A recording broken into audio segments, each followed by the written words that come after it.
Pending స్కాలర్షిప్లో fee reimbursement బకాయిలను వెంటనే విడుదల చేయాలని డిమాండ్ చేస్తూ పీడీఎస్యూ విజయవాడలో ఆందోళన చేపట్టింది. జియో నెంబర్ 77ను రద్దు చేయాలని డిమాండ్ చేస్తూ ధర్నా చౌక్లో నిరసనకు దిగారు. ఫీజు రియంబర్స్మెంట్ స్కాలర్షిప్లకు సంబంధించి 7,600 కోట్లు బకాయిలు పెండింగ్లో ఉన్నాయని, అసెంబ్లీ సమావేశాలకు ముందు కేవలం 12 కోట్లు మాత్రమే విడుదల చేశారని నేతలు విమర్శించారు. మిగిలిన 6,400 కోట్లు బకాయిలను తక్షణమే విడుదల చేయాలని డిమాండ్ చేశారు. బకాయిలు విడుదల చేయాలని, పెండింగ్లో ఉన్నటువంటి ఫీజు రియంబర్స్మెంట్ బకాయిలు విడుదల చేయాలని, పేద బడుగు బలహీన వర్గాల విద్యార్థులకు ఉన్నత విద్యను దూరం చేసే జియో నెంబరు 77ను రద్దు చేయాలని చెప్పి ఆంధ్రప్రదేశ్ ప్రగతిశీల ప్రజాస్వామ్య విద్యార్థి సంఘం రాష్ట్ర కమిటీ ఆధ్వర్యంలో ఈరోజు విజయవాడ ధర్నా చౌక్ నందు ధర్నా కార్యక్రమాన్ని నిర్వహిస్తూ ఉన్నాం. గత 15 రోజులుగా ఆంధ్రప్రదేశ్ రాష్ట్రంలో అసెంబ్లీ సమావేశాలు జరుగుతూ ఉన్నాయి. ఈ రాష్ట్రంలో జరుగుతున్నటువంటి అసెంబ్లీ సమావేశాల్లో కల్తీ నెయ్య తిరుపతి లడ్డు చుట్టూ రాష్ట్ర మొత్తం రాజకీయాలు తిప్పుతూ ఉన్నారు. ఈ దేశ దశ దిశ నిర్దేశం చేయాల్సినటువంటి విద్యారంగాన్ని విస్మరిస్తున్నారు. ఈరోజు రాష్ట్ర బడ్జెట్లో 20% నిధులు కేటాయించాలని ఆనాడు కొఠారి కమిషన్ సిఫార్సు చేసింది. కానీ ఈ రోజు కూడా 10% నిధులు కేటాయించినటువంటి పరిస్థితి ఈరోజు రాష్ట్ర ప్రభుత్వాలకి లేనటువంటి పరిస్థితి ఉంది.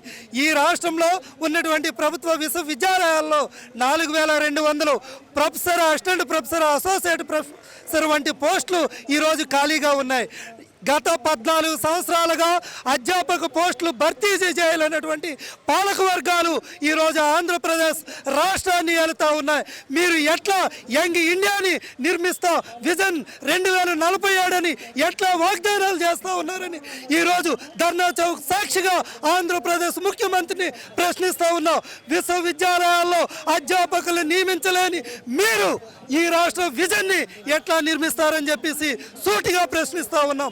తక్షణమే విద్యారంగ సమస్యల్ని పరిష్కరించుకుంటే భవిష్యత్తులో మంత్రులు ఇంటిని ముట్టడించడానికి కూడా పీడీఎస్యూ సిద్ధంగా ఉందని చెప్పేసి ఈ సందర్భంగా రాష్ట్ర ప్రభుత్వాన్ని హెచ్చరిస్తూ ఉన్నాం. రాష్ట్ర వ్యాప్తంగా పెండింగ్లో ఉన్నటువంటి ఫీజు రింబర్స్మెంట్ బకాయిలు విడుదల చేయాలని, రాష్ట్ర వ్యాప్తంగా ఉన్నటువంటి 4,200 ప్రొఫెసర్ పోస్టులు భర్తీ చేయాలని డిమాండ్ చేస్తూ ఈరోజు విజయవాడ ధర్నా చౌక్ వేదికగా మేము ధర్నా చేస్తూ ఉన్నాం.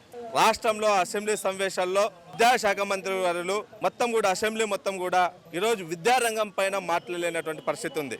రాష్ట్ర బడ్జెట్లో 30% నిధులు కేటాయించి రాష్ట్ర వ్యాప్తంగా ఉన్నటువంటి విశ్వవిద్యాలయాలకు ప్రత్యేకమైన బడ్జెట్ కేటాయించాలని విద్యార్థి సంఘాలుగా డిమాండ్ చేస్తూ ఉంటే, ఈరోజు రాష్ట్ర బడ్జెట్లో విద్యారంగానికి 10.7% మాత్రమే నిధులు కేటాయించడం, విశ్వవిద్యాలయాల ఉన్నత విద్య కోసం కేవలం 0.77% నిధులు కేటాయించడం దుర్మార్గం అనే ఈ సందర్భంగా వెళ్తూ ఉన్నాం. ఒకవైపు మీరు యువగలం పాదయాత్రలో ప్రభుత్వ విద్యను బలోపేతం చేస్తాం, ప్రైవేటు వ్యక్తులకు సంబంధించిన వాటన్నిటిని కూడా స్వాధీనం చేసుకుంటాం అని చెప్పినటువంటి నారా లోకేష్ గారు ఈరోజు అధికారంలోకి వచ్చి కూడా మొత్తం కూడా ప్రైవేటు వ్యక్తులకు తొత్తులుగా మారాడు.